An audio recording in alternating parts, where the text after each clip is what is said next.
26 வருட நம்பிக்கை, லட்சக்கணக்கான சந்தோஷ திருமணங்கள். கல்யாணம்னாலே தமிழ் மேட்ரிமோனி தான். எஸ், வீடு, ஸ்கூல்ஸ், ஹோட்டல்ஸ், ஸ்டோர் ரூம் இங்கெல்லாம் பார்ட்டிஷன் வால் கட்டணும்னாலும் இப்போ பில்டிங் போனஸோட first choice Renocon Rapid Wall Panels. உங்களோட ஃபேஸ்புக்கில் வந்து நீங்கள் அடிக்கடி வந்து நிறைய விஷயங்கள் எழுதிட்டே இருப்பீங்க. அதில் கரெக்டாக மத்தியானம் ஆனால் அகமகரிஷிக்கு வணக்கங்கள் அப்படின்னு எழுதுவீங்க. அது ஏன்? அகத்தியரின் ஒரு வடிவம் அகமர்ஷண மகரிஷி. தன்னை அறிந்தவன் தன்னைத்தானே அர்ச்சித்துக் கொள்கின்றான் என்பது ஒரு வாக்கு. நமக்கு என்ன ஆகும்னா, ஒரு இலக்கு வச்சுக்கணும். நான் சொன்ன போல பல இலக்குகள் இருக்கும்பொழுது என்ன சிதறல், நம்மால் அதை உருவாக்க முடியாது. ஓம் அகமர்ஷண மகரிஷியே போற்று. அந்த இறைவன் உங்களுக்கும் தாய் தந்தை, எனக்கும் தாய் தந்தை. தரமாட்டேன்னா சொல்ல போகிறான். ஒரு 3 தடவை எழுதிட்டு ப்ராப்பரான மேனிஃபெஸ்டேஷன் எப்படி பண்ணணும்? இது அதிகாலை எழுந்தெல்லாம் செய்யணுன்றது தேவை கிடையாது. நீங்கள் வீட்டில் மெத்தையில் படுத்துக்கிட்டு தூங்கும் பொழுது ஒரு செயல் நிறைவேறி விட்டதாக கருத வேண்டும். நிறைவேறணும்னு கருதினா அது கட்டாயம் நிறைவேறாது. ஏன்னு சொன்னால், ஒரு வீடு கட்டணும் அப்படின்னு ஆசைப்படுறேன்னா, என் வீடு இப்படி இருக்கணும், இப்படி நடந்து போகணும், இங்கே பால்கனி இருக்கணும். என் வீடு இங்கே இருக்கு, என் வீடு பிரம்மாண்டமாக இருக்கு, அங்கே ஒரு 5 கார் நின்றுட்டு இருக்கு, அங்கே 10 நாய்க்குட்டி இருக்கு, அங்கே நானும் என் மனைவியும் சிரித்து கொண்டிருக்கிறோம். கற்பனை பண்றதுல என்னப்பா தப்பு? சார், வெறும் கற்பனை பண்ணா மட்டும் எப்படி சார் இதெல்லாம் வரும்? நீங்க இதை எப்படின்னா, ஸ்டீஃபன் ஸ்பீல்பர்க் கேள்விப்பட்டிருக்கீங்களா? ஆதன் ஆன்மீகம் நேயர்களுக்கு வணக்கம். வணக்கம் சார். சகோதரி வணக்கம். வெள்ளைக்கொம்பன் விநாயகனது பேரருட் கருணையினாலே ஆதன் ஆன்மீகம் நேயர்கள் வாழ்விலே அனைத்து நலமும் வளமும் பெருகட்டும். கேள்விகளை தொடரலாம். உங்களோட ஃபேஸ்புக்கில் வந்து நீங்கள் அடிக்கடி வந்து நிறைய விஷயங்கள் எழுதிட்டே இருப்பீங்க. அதில் கரெக்டாக மத்தியானம் ஆனால் அகமகரிஷிக்கு வணக்கங்கள் அப்படின்னு எழுதுவீங்க. அது ஏன்? அகமர்ஷண மகரிஷி. அது என்ன பொருள்னா, அகம் அர்ச்சனை மகரிஷி என்பது அவருடைய பெயர். இதை முதலிலே வெளிப்படுத்தியவர் பெயர் வெங்கட்ரமண சித்தர்னு பல வருடங்கள் முன்னால் வெளிப்படுத்தினார். அது ஒரு 50 வருடங்கள் முன்னாலேயே அவர் தான் சொன்னார். அவருக்கு தான் அந்த கிரெடிட் போகணும். அவரை நான் நேரில் பார்த்துருக்கேன் அவர் வாழ்ந்த காலத்தில். இந்த அகம் அர்ச்சனை என்று சொன்னால் விநாயகர் இருக்கிறார். விநாயகருக்கு பீடமாக இருக்கக்கூடியவர் இந்த அகமர்ஷண மகரிஷி. இந்த அகமர்ஷண மகரிஷி அகத்தியருடைய ஒரு வடிவம். அகத்தியர் பல்வேறு நிலைகளில் வெளிப்படுகிறார். அகத்தியரின் ஒரு வடிவம் அகமர்ஷண மகரிஷி. தன்னை அறிந்தவன் தன்னைத்தானே அர்ச்சித்துக் கொள்கின்றான் என்பது ஒரு வாக்கு.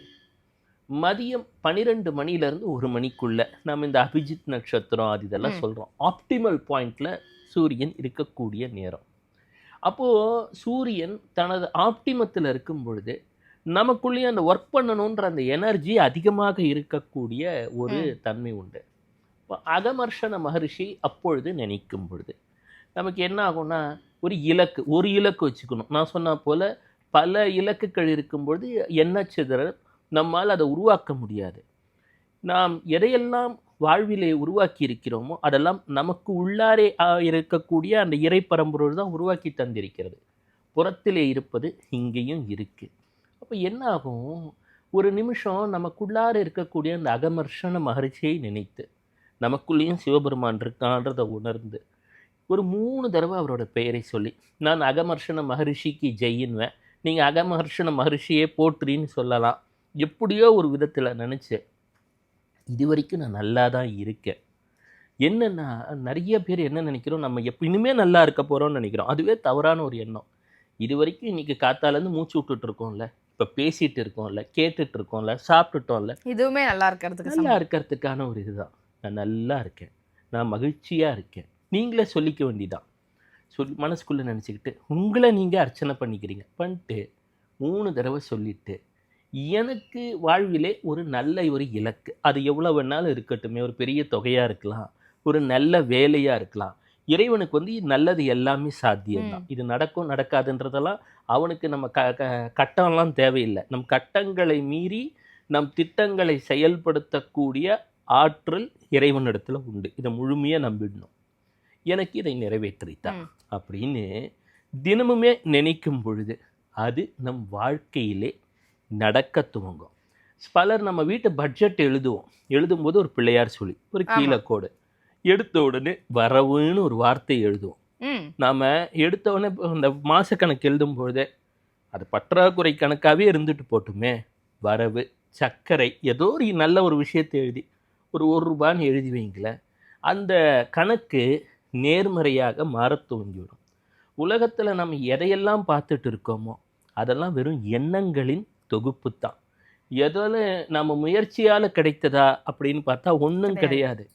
நாம் பிறந்த பிறப்பு முதல் நிகழக்கூடிய ஒவ்வொரு நிகழ்வுமே, நாம் சந்திக்கக்கூடிய மனிதர்கள், கிடைக்கக்கூடிய வாய்ப்பு, இந்த ஆரோக்கியம் எல்லாமே நம்மை மீறிய ஏதோ ஒரு இறை பேராற்றல், ஒரு கருணையினாலே நமக்கு தந்து விடுகிறது. அந்த இறை பேராற்றல் நமக்கு மேலும் அருள வேண்டும் எல்லாருக்கும் ஆசை இருக்கும். எனக்கும் இருக்கும், உனக்கும் இருக்கும், எல்லாருக்கும் இருக்கும் ஐயா. அப்போ நீங்கள் என்னங்க பண்ணணும்? ஓம் அகமர்ஷன மகரிஷியே போற்றி, ஓம் அகமர்ஷன மகரிஷியே போற்றி. அந்த இறைவன் உங்களுக்கும் தாய் தந்தை, எனக்கும் தாய் தந்தை. தரமாட்டேன்னா சொல்ல போகிறான். ஒரு 3 தடவை எழுதிட்டு, அப்பா எனக்கு ஒரு நல்ல ஆரோக்கியத்தை தா, நல்ல ஒரு பெரிய வீட்டை தா. கேட்கறதுக்கு தப்பு கிடையாது. அவனுக்கு பெரிய ஒரு மாட மாளிகை உருவாக்குவதோ, பெரிய ஒரு வாகன வசதிகளை ஏற்படுத்தி தருவதோ, நல்ல ஒரு வேலையை உருவாக்கி தருவதோ சிரமம் கிடையாது. நீங்கள் கேட்டால் கட்டாயம் நடக்கும்.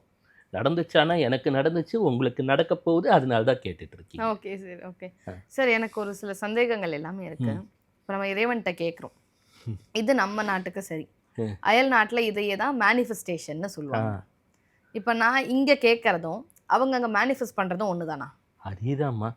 உலகம் முழுவதுமே ஒரே விதமான மேனிஃபெஸ்டேஷன், அஃபர்மேஷன் என்று சொல்லக்கூடியதெல்லாம் நம் தாய் திருநாடாம் இந்தியாவிலிருந்து தான் துவங்கியது. ஆசரு நல்ல நல்ல அவை நல்ல நல்ல அடியாரவர்க்கு மிகவே. ஞானசம்பந்த பெருமானை போல மேனிஃபெஸ்டேஷனுக்கு எழுதியவர் வேறு யாரும் கிடையாதுன்னுவேன். ஏன்னா அவரோட பாடலெல்லாம் நல்ல நல்ல அவை நல்ல நல்ல, அந்த நல்லன்ற வார்த்தை அந்த 4 லைன் பாட்டில் 8 லைன் அதுதான் எழுதியிருப்பார். ஏன்னா நான் நல்லா இருக்கேன், நல்லது நடக்க போகுதுன்ற ஒரு வார்த்தை. அதே போல் நம்ம சொல்கிறோம் இருப்பதிலே திருமூலப்பெருமான். திருமூலப்பெருமான் திருமந்திரம் என்று எடுத்து பார்த்தால் முடிந்தவரை பாசிட்டிவாக தான் எழுதியிருப்பார். நல்ல ஒரு நேர்மறை எண்ணங்களோட தேவரும் ஆவர் அப்படின்லாம் எழுதியிருப்பார். அப்போ என்னென்னா, நல்ல வார்த்தைகளை பேசும் பொழுது, நல்ல சிந்தனைகளை செயல்படுத்தும் பொழுது நம்ம ஜாதகமெல்லாம் அங்கே தேவை கிடையாது. ஜாதகம் என்பதெல்லாம் வெறும் அடிப்படை ஆரம்ப நிலை கணக்குகள் போலத்தான். நீங்கள் எந்த ஒரு சூழ்நிலையில் இருந்தாலும் சரி, உங்களுக்கு இறைவனுக்கு உங்கள் ஜாதகமோ, நீங்கள் இருக்கக்கூடிய வாஸ்துவோ, நீங்கள் வைத்திருக்கக்கூடிய உங்கள் எழுத்தில் ஒரு எழுத்து கூட இருக்கா, குறைச்சலாக இருக்கா, இதெல்லாம் அவருக்கு தேவை கிடையாது. நீங்கள் அவரை நம்பி கேட்க வேண்டும். உதாரணமாக துளசிதாசர் சொல்கிறோம், நாம் ஹனுமான் சாலிசா சொல்கிறோம். ஹனுமான் சாலிசா எழுதிய போது அவர் சிறையில் இருந்ததாக சொல்கிறார்கள். அங்கே என்ன ஒரு வாஸ்துவாக பார்த்துருக்கிற முடியும்? அந்த நேரத்தில் அவர் ஜாதகம் நல்லா இருந்தால் அவர் ஏன் போய் அங்கே சிறையில் இருக்க போகிறார்? எதுவுமே கிடையாது. இருந்தாலும் அவர் நம்பி ஹனுமனே ஸ்ரீ குரு சரண ஸ்ரோஜரஜன்ட்டார். குருவாய் உன்னை நினைத்து விட்டேன், குருவாய் வருவாய் அருள்வாய் குகனேன்னு சொல்கிறார் இல்லையா? அதே தான். அது அவருக்கு தெரிஞ்ச மொழியில் பாடி, எனக்கு வந்து காப்பாற்றுப்பா, நீ காப்பாற்றுவ, நான் நல்லா இருக்கேன் அப்படின்னுட்டார். நல்லா இருந்தார், வெளியில் வந்தார், மன்னன் அவருக்குரிய மரியாதைகளை செய்தான். இன்று வரை அவர் ஹனுமான் சாலிசாவை நாம் படித்தால் நம் பிரச்சனைகள் தீர்கிறது. அப்போது துளசிதாசருடைய ஜாதகம் மகா மோசமான ஜாதகங்களில் ஒன்று என்கிறார்கள். அது மட்டுமல்ல, அவர் சிறையில் இருந்தது வாஸ்து பார்த்து கட்டாயம் கட்டியிருக்க மாட்டான். இல்லைப்பா இவர் வந்துட்டார், இவர் நல்லபடியாக பெரிய லெவலுக்கு வரணுன்ட்டு. சிறையிலே ஒரு மகா மோசமான ஒரு ஜாதகம், எதுவுமே அவருக்கு சாதகம் இல்லை. அங்கே அவர் நம்பிக்கை, ஹனுமான் எனக்கு நல்லது செய்வான், ஒரு குரு நிலையிலிருந்து இது நல்லது செய்வான் அப்பா அப்படின்னுட்டார். அவர் உதவிட்டார். அந்த நம்பிக்கை என்பது இன்றைய தலைமுறையிடம் சற்று கூடுதலாக தேவைப்படுகிறது. நான் சொல்லுவேனே, ஜாதகத்தில் ஒரு 30% கூட சொல்ல முடியாது, 10% தான். மீதி 90% உங்ககிட்ட தான் இருக்கு. நம்மளுடைய எண்ணங்கள் சரியாக இருக்கும் பொழுது ஜாதகத்தில் எந்த மாதிரியான பிரச்சனைகள் இருந்தாலுமே அது வந்து நம்ம லைஃப்பில் பிரதிபலிக்காது இல்லை சார்? கட்டாயமா. இது நான் சொல்கிறேன், இன்று உலகத்திலே பெரிய அளவிலே பதவியில் இருக்கக்கூடிய அரசியல் தலைவர்கள், நான் சொல்கிறது வந்து உலக அளவில், சாதாரண மாநில அளவில் பதவி இல்லாமல் நான் பார்க்க கூட மாட்டேன். உலக அளவில் பெரிய அரசியல் தலைவர்களாக இருக்கக்கூடியவர்கள் 99% ஜாதகம் சரியே கிடையாது. எல்லார் ஜாதகங்களிலும் பல கிரகங்கள் நீச்சம். அப்போ இவர்கள் உலகத் தலைவர்களாக உயர்ந்திருக்கிறார்கள். அப்போ காரணம் என்ன? எண்ணம், தன்னம்பிக்கை. நான் இந்த பதவிக்கு வந்து விடுவேன், இந்த இலக்கிற்கு வருவேன், மக்களின் தலையெழுத்தை நான் கட்டுப்படுத்துவேன்ற அளவுக்கு அவங்களுடைய எண்ணத்தின் வலிமையால் தான் வந்திருக்கிறார்கள்.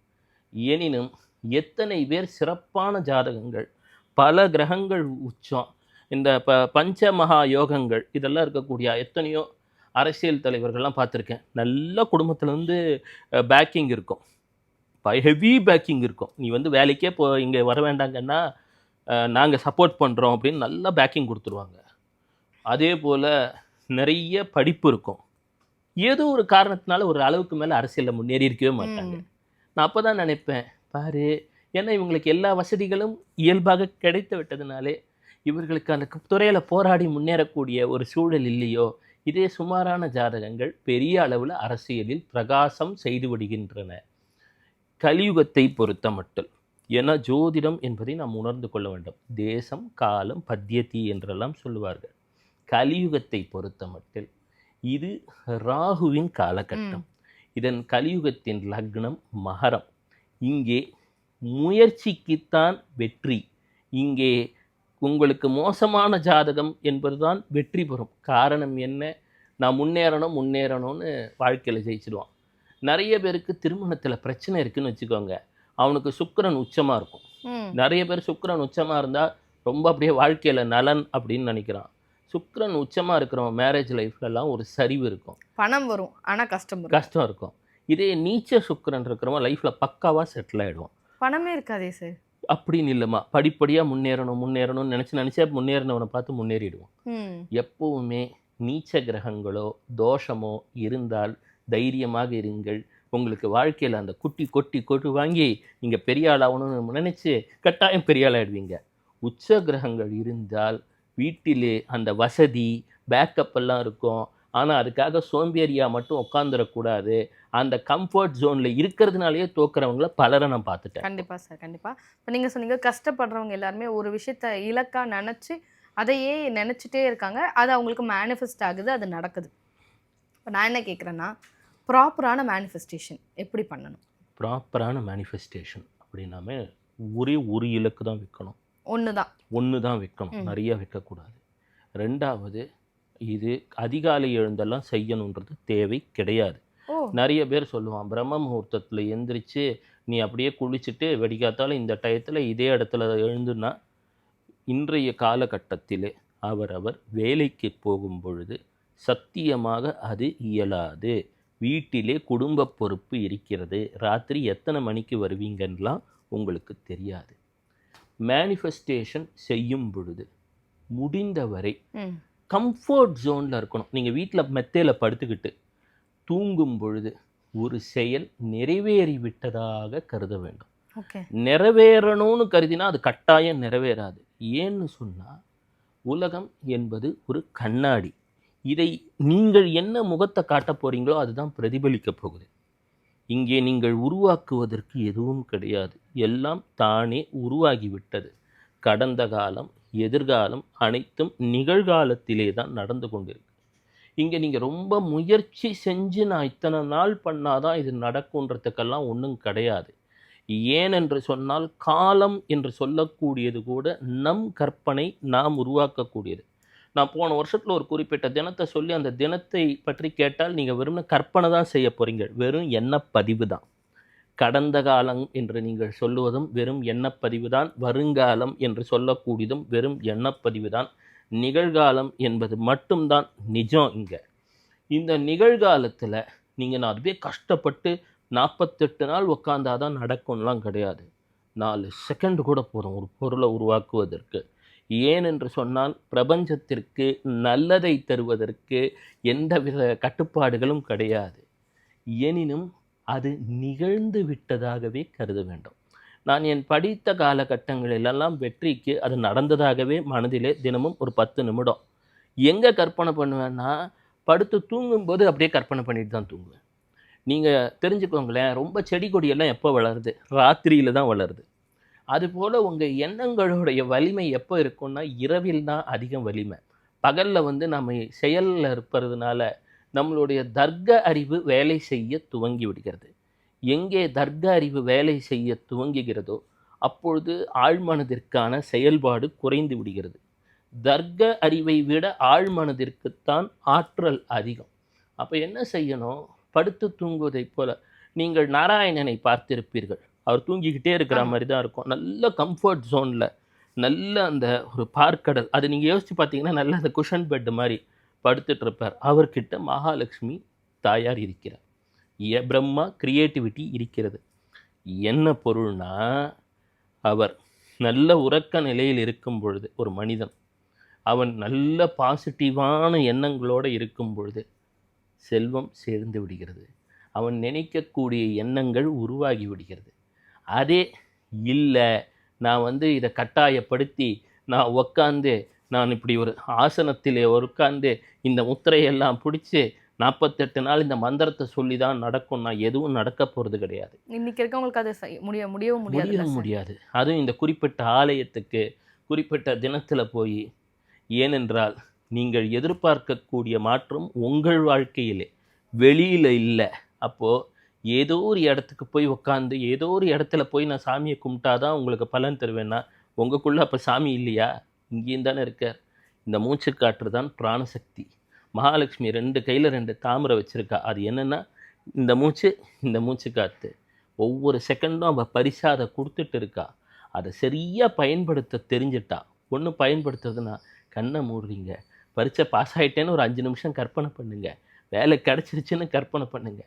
எப்படின்னு ஒரு கற்பனையாக இருக்கணும். ஒரு 10 நாள் 15 நாள் பண்ணாலும் அது உருவாயிடும். அது ஒரு வினாடியிலும் உருவாகும். நம்பிக்கை என்பது வந்துவிட்டால் உலகத்தில் எல்லாமே சாத்தியம்தான். ஆனால் அந்த நம்பிக்கை என்பதை நீங்கள் தான் வளர்த்து கொள்ள வேண்டும். ஒரு குறிப்பிட்ட இடத்திற்கு செல்வதாலோ, ஒரு குறிப்பிட்ட மந்திரத்தை சொல்வதாலோ, இல்லை சில நாட்கள் பிறகுதான் இது நடக்கும் என்ற நேரியெல்லாம் பிரபஞ்சத்திற்கு கிடையவே கிடையாது. இதில் சிலர் சொல்வது போல் இந்த சிகிலை வரைகிறது, கையில் பேனா பென்சிலில் கிறுக்கிக்கிறது, அப்புறம் கலர் கலராக எந்த கோடீஸ்வரனானு இதெல்லாம் செஞ்சு நீங்கள் பார்த்துருக்கீங்களா? உலக கோடீஸ்வரனும் இல்லை. அவனுக்கு தெரியும் நான் உலக கோடீஸ்வரன் ஆயிட்டேன்ட்டு. அவன் உலக கோடீஸ்வரன் ஆயிட்டான். எண்ணமே வாழ்க்கை. உண்மையை சொல்லணும்னா மற்றதெல்லாம் நம்முடைய ஒரு துணை கருவிகள், அவ்வளோதான். கருவிகள் இலக்கை அடைய ஓரளவு உதவலாமே தவிர முக்கியமாக உங்கள் எண்ணங்கள் மட்டும்தான் உங்களை அங்கே இட்டுச்சு. Okay sir. இப்போ மேனிஃபெஸ்டேஷனில் நீங்கள் சொன்னீங்க விஷுவலைசேஷன் முக்கியம். என்ன நடக்கணும்னு நீங்கள் ஆசைப்படுறீங்களோ அது நடந்ததாகவே என்னங்க. ஃபார் எக்ஸாம்பிள், எனக்கு வந்து இன்றைக்கி வந்து நான் ஒரு வீடு கட்டணும் அப்படின்னு ஆசைப்பட்றேன்னா, என் வீடு இப்படி இருக்கணும், இப்படி நடந்து போகணும், இங்கே பால்கனி இருக்கணும். என் வீடு இங்கே இருக்குது, என் வீடு பிரம்மாண்டமாக இருக்குது, அங்கே ஒரு 5 கார் நின்றுட்டுருக்கு, அங்கே 10 நாய்க்குட்டி இருக்குது, அங்கே நானும் என் மனைவியும் சிரித்து கொண்டிருக்கிறோம், கீழே என்னுடைய 1,00,000 ரசிகர்களும் அண்ணான்னுட்டு இருக்காங்க. கற்பனை பண்ணுறதுல என்னப்பா தப்பு? நல்லா பண்ணுங்க, வாழ்க்கையில் வளம் தன்னால் வந்துவிடும். சார், வெறும் கற்பனை பண்ணால் மட்டும் எப்படி சார் இதெல்லாம் வரும்? நீங்கள் இது எப்படின்னா, ஸ்டீஃபன் ஸ்பீல்பர்க் கேள்விப்பட்டிருக்கீங்களா? அவருக்கு திரைப்பட வாய்ப்பே கிடைக்கலையாம். முதல்ல என்ன பண்ணாராம், ஒரு அழகான சூட்கேஸை வாங்கினாராம். அதுவே அவங்க அம்மா அப்பா என்ன கேட்டாங்களோ தினமும் அதை வச்சுட்டு இப்படி 2 தடவை நடப்பாராம். டைரக்டர் ஆகிட்டேன்னு. ஜுராசிக் பார்க் எனும் அற்புதமான வாய்ப்பு வந்து விட்டது. அதே போலத்தான் அந்த ஒரு சிரிப்பு நடிகர் ஒருத்தர் இருப்பார். இந்த மாஸ்கோ ஏதோ ஒரு படம் எனக்கு மறந்து போச்சு. அவர் வந்து என்னென்னா ஒரு பெரிய தொகை சம்பாதிக்கணும்னு கற்பனை பண்ணிட்டார். அவர் ஜானிட்டராக வேலை செய்கிறார். கனடாவிலே ஒரு பனிப்படர்ந்த ஒரு பிரதேசம். அங்கே அவங்களுக்கு வாடகை கட்ட முடியல. அவங்க காரெல்லாம் விற்றுட்டாங்க. அந்த கார் உடஞ்சி போன காரில் வேணால் தங்கிக்கோன்றாங்க. குளிரில் நடுங்கிட்டு இருக்கார். ஒரு செக்கை அவரே எழுதிக்கிட்டார், $1 million அப்படின்னு சொல்லிட்டு. உடனே பார்க்குறார், ஒரு குறிப்பிட்ட மாதத்தில் அது நடந்துருச்சு. எண்ணங்களுக்கு நீங்கள் நினைப்பது போல் அவ்வளவு எளிமையானது கிடையாது. கேட்டதை தந்துவிடும். ஏனென்று சொன்னால் எண்ணம் என்பதுதான் பராசக்தி. அவளால் எல்லாம் முடியும். கற்பனை பண்ணுங்க. முதல்ல வாழ்க்கையில் கற்பனை செய்து விட்டால் எதை வேண்டுமானாலும் சாதித்து விடலாம். உங்கள் வாழ்க்கை உங்கள் கையிலே. அதாவது கடவுள் என்ன பண்ணிட்டான், சாவியை நம்மக்கிட்டேயே கொடுத்துட்டார். அதனால தான் நம்மளால் நம்ப முடியலை. நம்மளால் எல்லாம் மாற்ற முடியும் என்பதை அறியும் பொழுது, நானா இத்தனை நாள் முன்னேறாமல் இருப்பதற்கு காரணம் நானா அப்படின்னு நீங்கள் இப்போ யோசிச்சுட்டு இருக்கீங்க. உண்மை அதுதான். உங்களுக்கு நீங்கள் என்ன கேட்டாலும் கடவுள் தரத்துக்கு தயாராக இருக்கார். ஆனால் அவர் எங்கேயோ இருக்காருன்னு நினச்சிட்டு இருக்கீங்க. உங்ககிட்ட தான் இருக்கார். கண்டிப்பாக சார். மேனிஃபெஸ்டேஷன் பற்றி சில விஷயங்கள் எல்லாமே சொன்னீங்க. தொடர்ந்து அடுத்தடுத்த பதிவில் இன்னும் டீப்பாக பேசலாம் சார். மேனிஃபெஸ்டேஷன்னா எப்படி எப்படியெல்லாம் பண்ணணும், என்னென்ன ட்ரிக்ஸ் எல்லாம் இருக்குது அப்படின்றத பேசலாம் சார். ரொம்ப நன்றி. நன்றிம்மா.